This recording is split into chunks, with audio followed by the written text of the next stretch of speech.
ఎనిమిది వేరండి, ఈ ఎనిమిది వేరండి. ఓకే. దీంట్లో ఒకటి లేదండి, దీంట్లో ఒకటి ఉంది, అది. దీంట్లో ఒకటి లేదండి.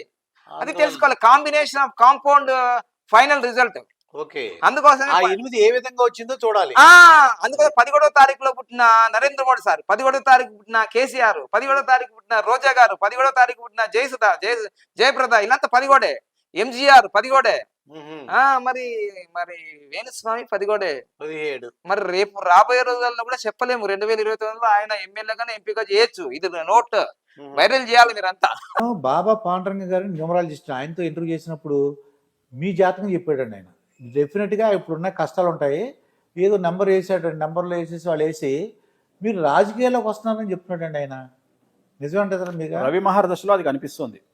నిజమేనంటారా? ఆయన ఏదో చెప్పాడు, మరి నిజం అబద్ధం నాకు తెలీదు.